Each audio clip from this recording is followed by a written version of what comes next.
If someone had told me 10 years ago that the single greatest disruption to my life would be a corner office with a view, I would have laughed.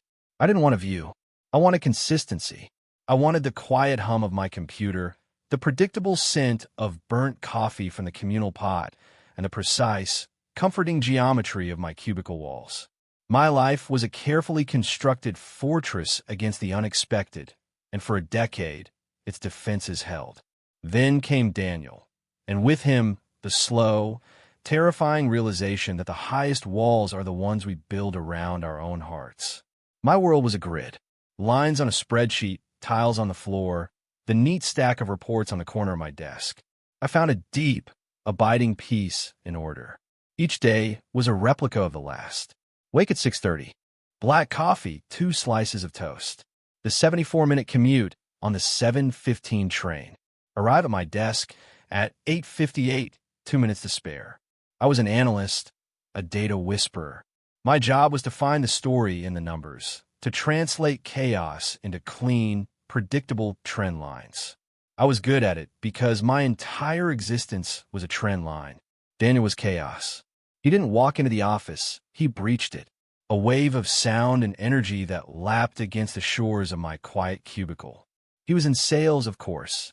His laughter was too loud, a percussive boom that shattered the library-like hush of the analytics floor. His desk was a disaster zone of crumpled contracts, half-empty mugs, and pictures of him on mountains, on boats, in places where data points feared to tread. He was everything I was not, spontaneous, effortlessly social, incandescently alive. And from the moment I saw him, my fortress developed a crack. For years, he was just a presence, a force of nature I observed from a safe distance. I learned the rhythm of his days, the way he'd run a hand through his thick, dark hair when a client was giving him trouble, the specific cadence of his footsteps approaching the coffee machine, the way the afternoon sun would catch the flecks of gold in his brown eyes when he leaned back in his chair to take a call. I cataloged these details like I cataloged quarterly earnings reports. They were my own private data set, a story I told only to myself. He was, I assumed, painfully straight. He talked about dates with women whose names I immediately forgot. He was the office golden boy, the one everyone wanted to be near to absorb some of that casual confidence. He was friendly to me in the way one is friendly to a piece of office furniture. An occasional morning, Leo, or a burning the midnight oil again as he left for the day. Each word was a small, smooth, stone-eyed pocket and examined later in the quiet of my apartment.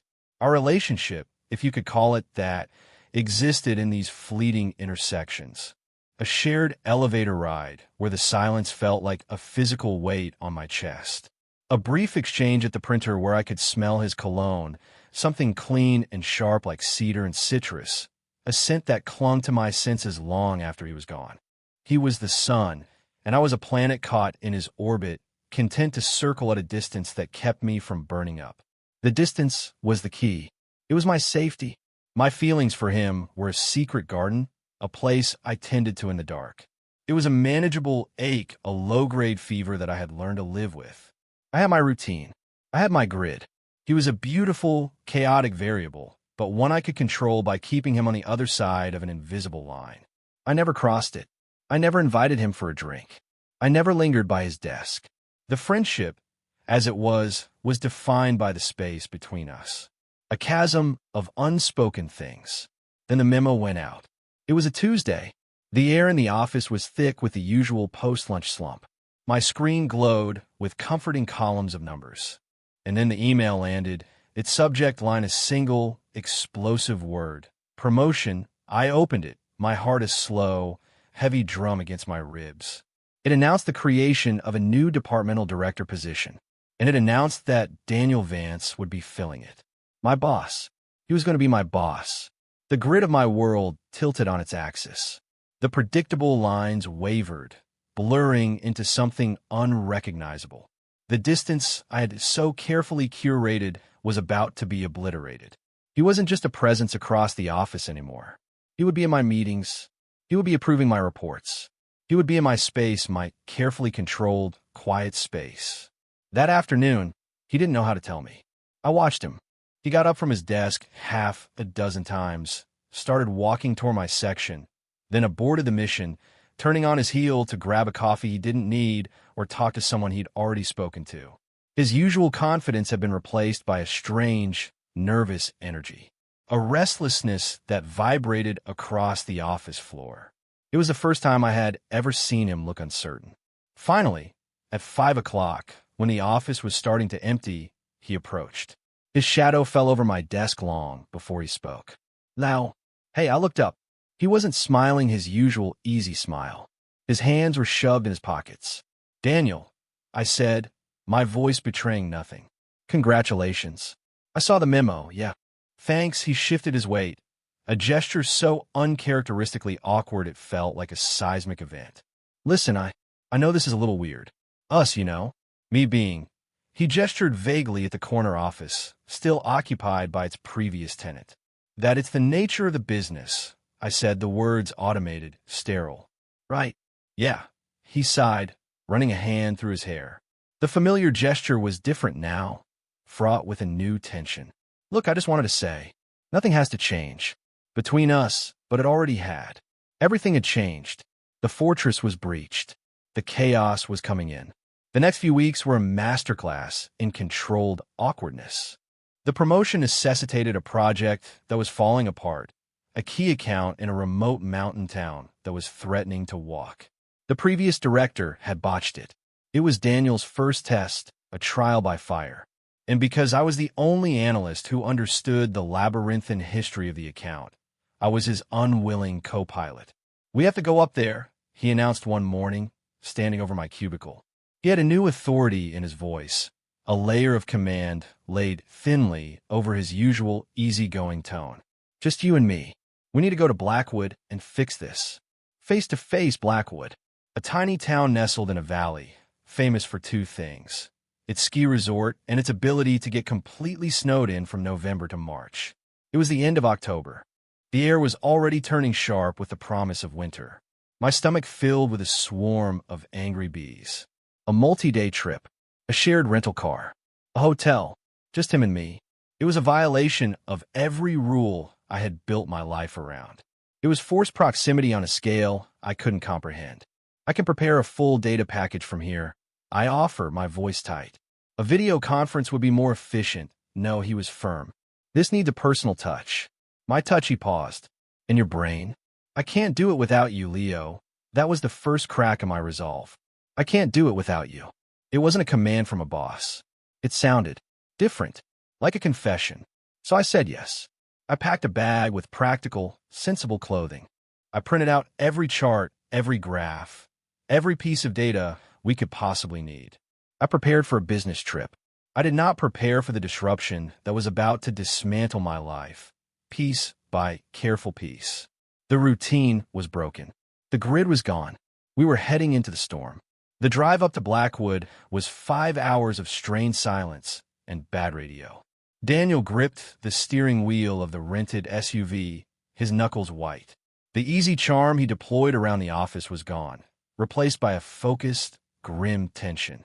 I sat in the passenger seat, a fortress of one, my laptop open but the screen blank. I couldn't focus on the data.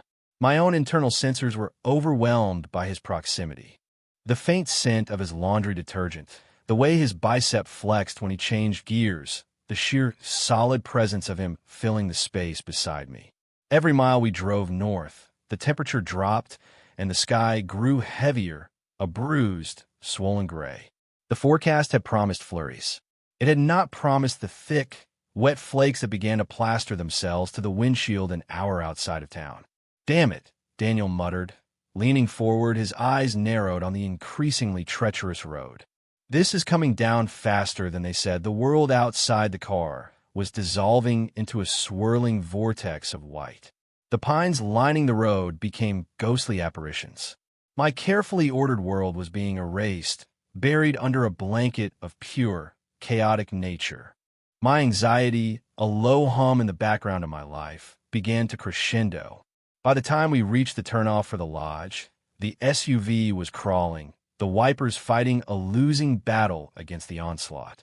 The lodge itself was a sprawling log-in stone affair, its windows glowing with a warm, welcoming light that seemed like a beacon in the storm.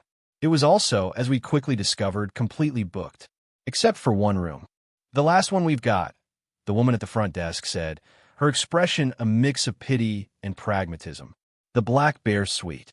Fireplace, king-size bed, and a pull-out sofa. The storms shut down the pass. No one's getting in or out tonight." I felt the blood drain from my face. A king-size bed, a pull-out sofa, one room. Daniel didn't hesitate. He slapped his credit card on the counter. "We'll take it." He looked at me, a flicker of something unreadable in his eyes. Apology? Resignation? "Guess we're bunking up, Leo." The room was cavernous and rustic. A massive stone fireplace dominated one wall. Antlers were mounted above the mantelpiece. And in the center of it all, an absurdly large bed, piled high with quilts and pillows. The pull-out sofa looked like an instrument of medieval torture by comparison. "I'll take the couch," I said immediately, my voice coming out thin and reedy. "Don't be ridiculous," Daniel said, dropping his bags by the door. He was already shrugging off his coat, the confident sales executive back in charge. "We'll flip for it," he won the toss. Of course he did. Daniel always won. As he disappeared into the bathroom for a shower, I stood in the middle of the room, feeling utterly unmoored. This was my boss.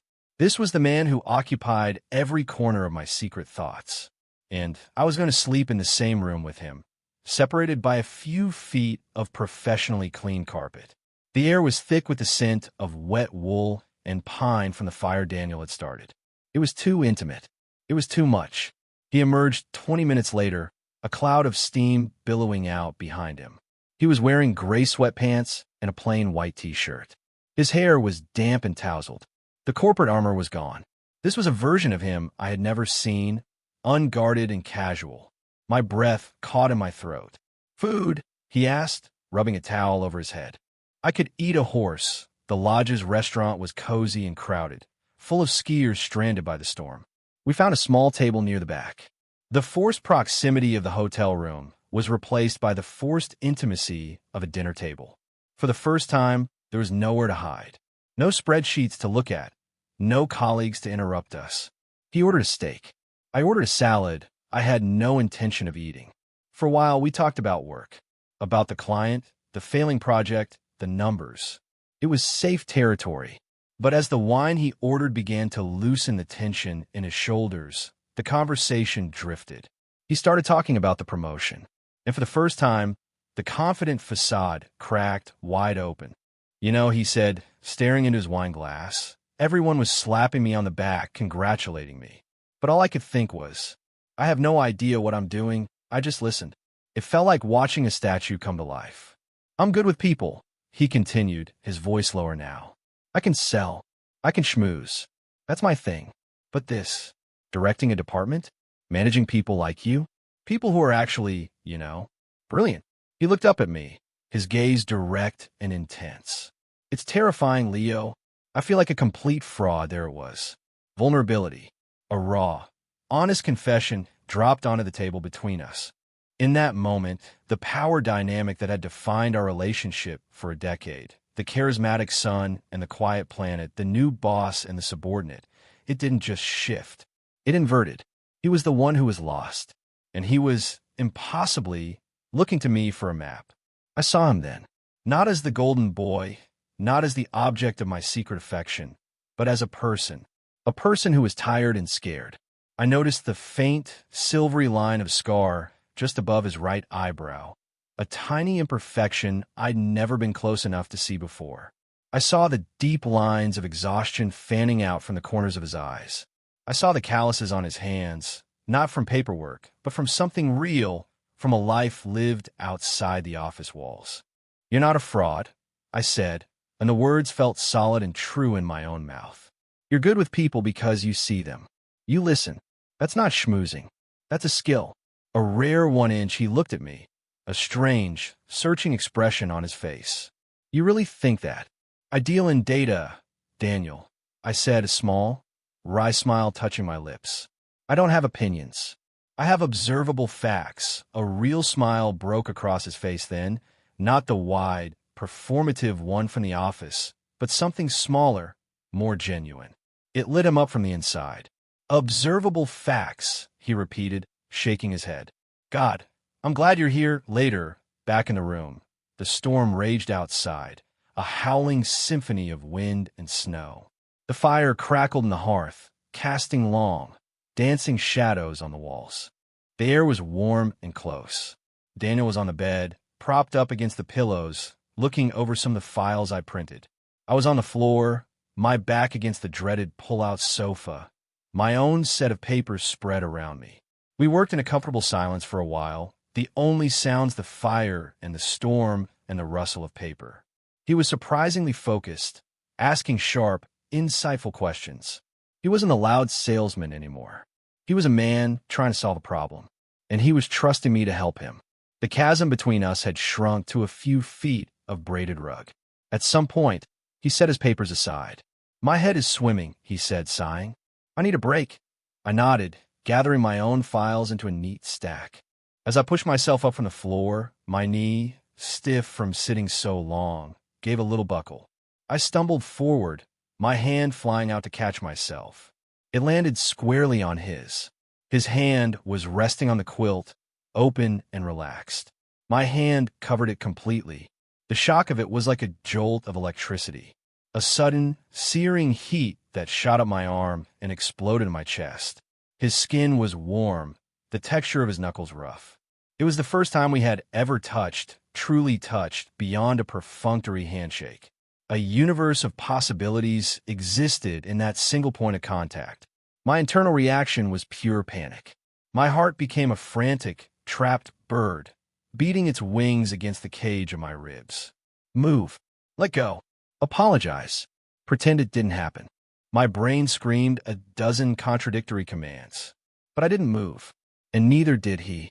He just looked down at our hands, then back up at my face. His eyes, in the flickering firelight, were dark and deep, like pools of ink. I couldn't read his expression.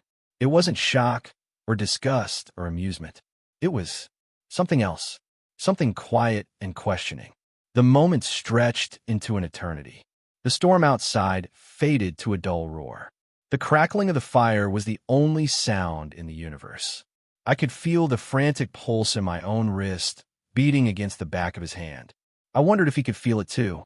Then, slowly, deliberately, he turned his hand over and curled his fingers around mine.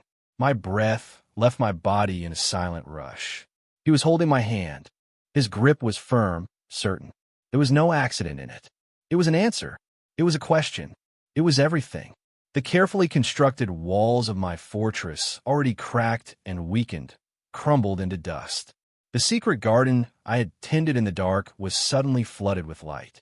"Leo," he said, his voice a low whisper that was almost lost in the sound of the fire.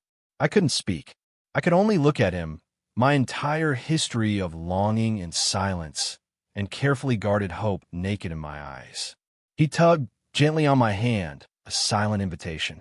I moved, my limbs feeling like they belonged to someone else, and sat on the edge of the massive bed. The mattress dipped under my weight. We were so close now. I could see the individual stubble on his jaw, the way the firelight caught in the dark strands of his hair. He still held my hand, his thumbs stroking softly over my knuckles. It was a gesture so tender, so unexpected, it almost broke me. "All this time," he said, his voice thick with an emotion I couldn't name. "At the office, I always felt like you were a million miles away. Like there was this glass wall between you and everyone else. It's safer that way."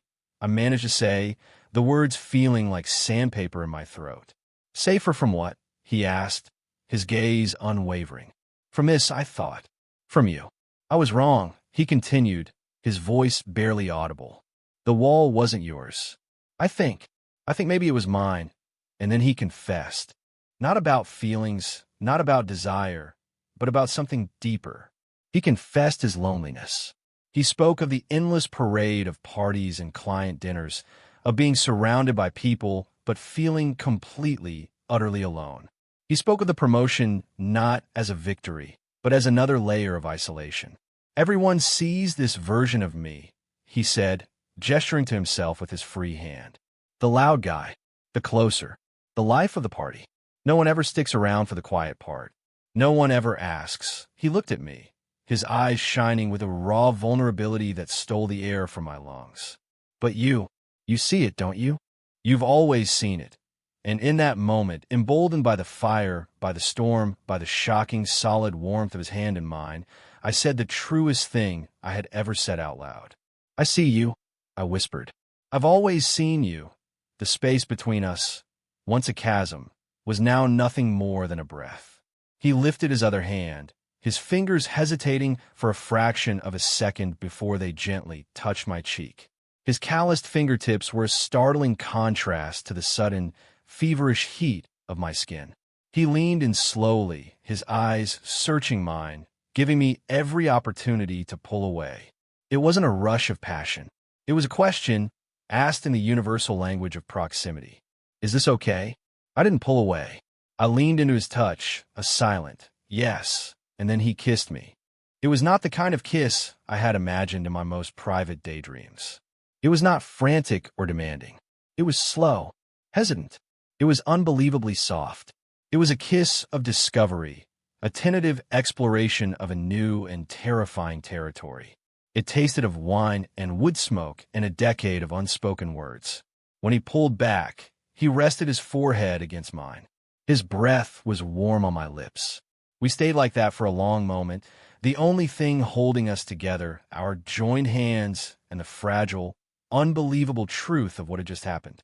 Leo, he whispered again, his voice cracking on my name. I didn't know what the future held. I didn't know what this meant for our jobs, for our lives, for the carefully ordered world I had just abandoned.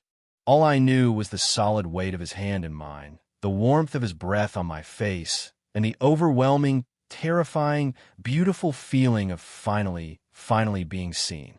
The storm outside had been nothing compared to the one that had just broken inside of me.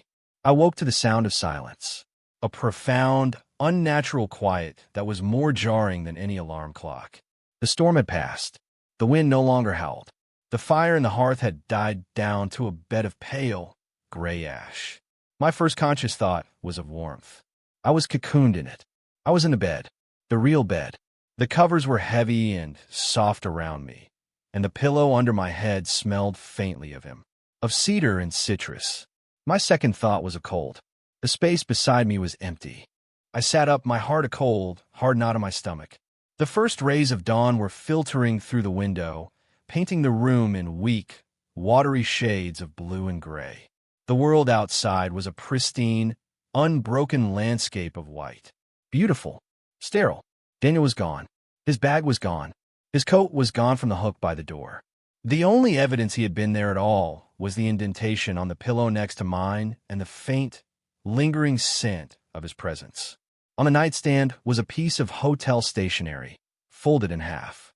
My name, Leo, was written on the front in his sharp, decisive handwriting. My hand trembled as I picked it up. This is it, the apology. This was a mistake, the let's just forget this happened. My mind, my cruel, analytical mind, raced ahead, scripting the rejection, bracing for the impact. I unfolded the paper. There were only a few words. They cleared the pass. How to get back for the 8 a.m. call. See you at the office. That was it. No, last night was amazing. No, we need to talk. Just a blunt, professional, logistical statement. See you at the office. The words were a bucket of ice water. He had fled. He had run back to the safety of our old dynamic, to the world where he was the boss and I was the analyst. Last night, the fireplace, the kiss. It was just an anomaly, a weather-induced hallucination. The anxiety that had receded in the warmth of his presence came roaring back, a tidal wave of doubt and self-recrimination. My stomach was full of bees again, but this time they were dying. I had been a fool. I had mistaken a moment of lonely, drunken vulnerability for something real. I had misread the data. I had let my secret, pathetic hope construct a narrative that was never there. I had ruined everything. Our friendship, our professional relationship. I had crossed the line, and he had sprinted back to his side, leaving me stranded in this new, terrible no-man's land. The drive back was a lonely, silent ordeal. The pristine snow mocked me with its purity. I felt sullied. exposed. I got back to my apartment, and the silence was different now. It wasn't the comforting quiet of my routine. It was an absence, a hollowed-out space where his presence had been and now wasn't. The fortress I had lived in my whole life felt like a prison, but now I was the only inmate. The weekend passed in a gray blur. I didn't leave my apartment. I didn't answer my phone. I just sat in the echoing quiet, replaying every moment from the lodge, dissecting every word, every touch, searching for the clue I had missed, the warning sign I had ignored. The memory of the kiss, once a source of incandescent joy, was now a brand of shame on my lips. Monday morning felt like a death sentence. Walking into the office was one of the hardest things I had ever done. Every step from the elevator to my desk felt like walking a tightrope over a canyon of humiliation.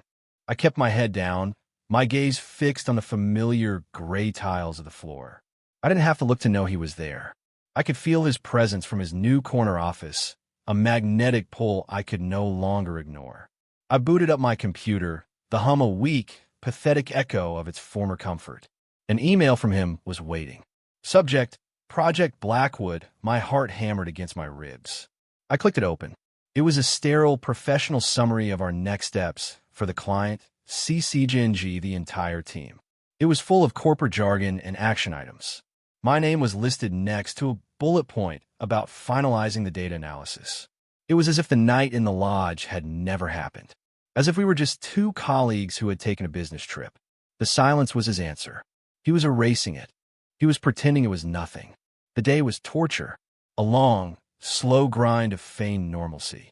I buried myself in my spreadsheets, the numbers a welcome refuge from the chaos in my head. I didn't look toward his office. I didn't go to the coffee machine. I ate my lunch at my desk. I became a ghost in my own life. At 4 o'clock, another email from him arrived. This one was only to me. Subject, tonight. The body of the email contained a single sentence. We need to talk. It wasn't a question. It was a summons. The dread that had been simmering all weekend boiled over. He was going to formalize the rejection. He was going to sit me down and professionally, calmly, and kindly destroy what was left of my heart. He was going to tell me to forget it, to be professional, to move on. I spent the next hour composing and deleting replies. An excuse about being busy. A suggestion to talk tomorrow. Anything to delay the inevitable. In the end, I just typed back a single word. Okay. He left the office at 5:30 without a word to me. Another email appeared a few minutes later with his home address. An address I had never known. 7 p.m., it said. I walked to his apartment building in a daze. It was in a part of the city I never went to, all gleaming glass towers and expensive-looking restaurants. This was his world, a world of success and confidence that I had only ever glimpsed from afar.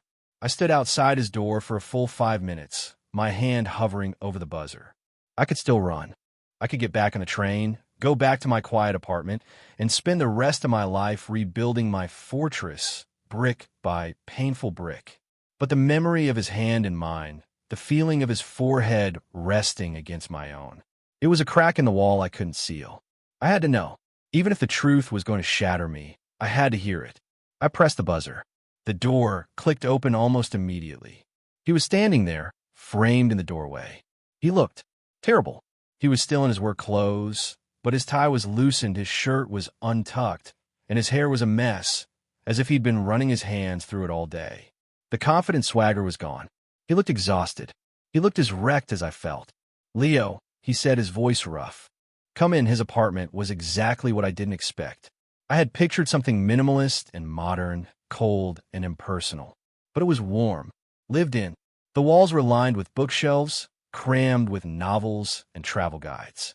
There were framed photos on the tables, not of him on mountains, but of him with an older couple who looked like his parents, of a scruffy-looking dog.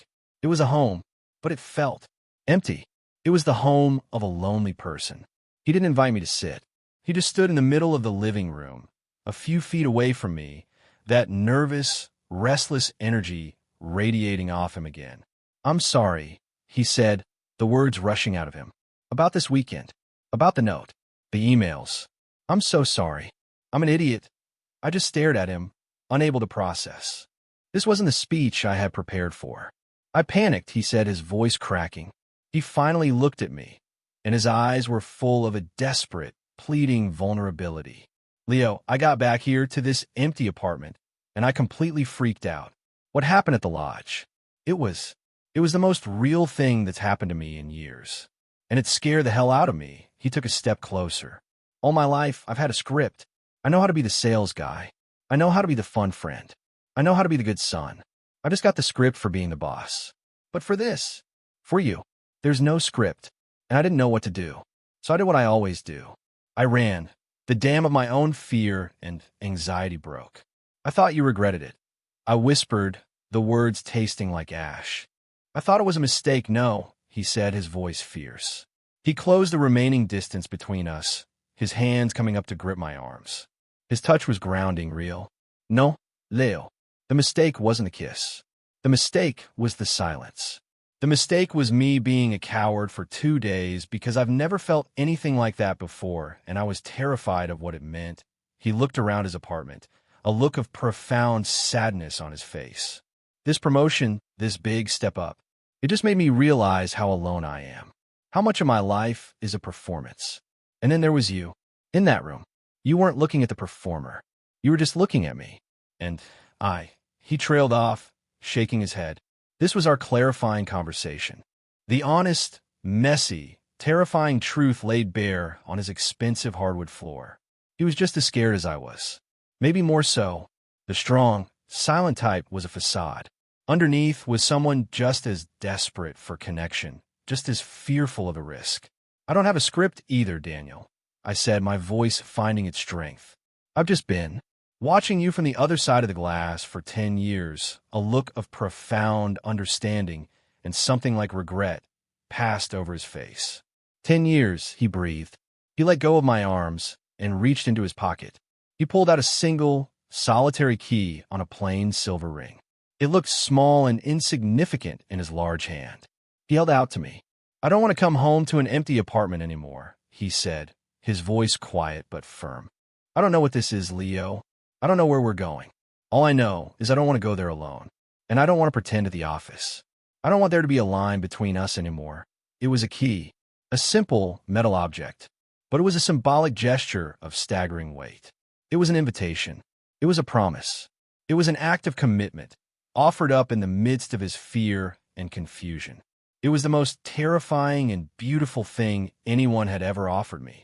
I looked from the key to his face, to the hope and fear warring in his eyes. My fortress was gone. The grid was a memory. And for the first time in my life, I wasn't scared of the chaos.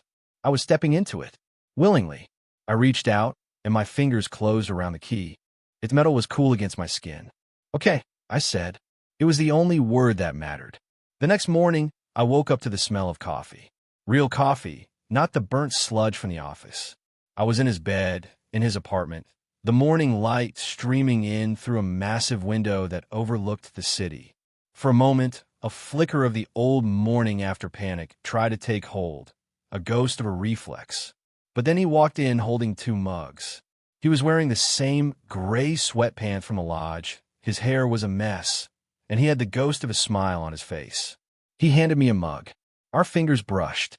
This time, there was no jolt of shock, just a simple, comfortable warmth. Morning, he said, his voice still thick with sleep. Morning, I replied, and the word felt new. We sat on the edge of the bed, sipping our coffee in a comfortable silence. The silence wasn't a weight anymore. It was a space we shared, filled with unspoken understanding. His ridiculously large work boots were on the floor next to my neat, sensible loafers. The juxtaposition should have been jarring. Instead, it felt right. There were no grand declarations. No roadmaps for the future. Just this, the quiet intimacy of a shared morning. The simple, profound reality of being together, without pretense, without fear. Making coffee, sharing a space. The beginning of a new routine. A new grid, but one we were drawing together. Later, as I was getting ready to leave for the office, my own office for now, he came up behind me as I was tying my shoes. He wrapped his arms around my waist, resting his chin on my shoulder. I leaned back against the solid warmth of his chest. Ready to face the day, boss? I asked, a hint of a tease in my voice. I felt him smile against my hair. As long as I'm facing it with my analyst, he murmured. My life had always been about control, about mitigating risk and predicting outcomes. I had built my world on the foundation of the known, the quantifiable, the safe. Daniel was the ultimate unknown variable, a plot twist I never saw coming. I thought his promotion, the thing that forced him into my carefully ordered world, would be the end of me. I thought it would amplify the distance, making the chasm between us impossibly wide. But I was wrong. It wasn't a wall. It was a bridge. It was the disruption that forced us out of our comfortable orbits and into a collision course that shattered everything I thought I knew about myself and about him. He wasn't the son I had to keep my distance from. He was just a man, full of his own fears and his own loneliness, searching for a little bit of warmth in the cold. And in reaching for him, I found a truer version of myself. Not the man who hides in the safety of his fortress, but the man who is brave enough to step out into the chaos and find a home there. The numbers had never told me this story. The data could never have predicted this outcome. This quiet, unbelievable, beautiful happiness.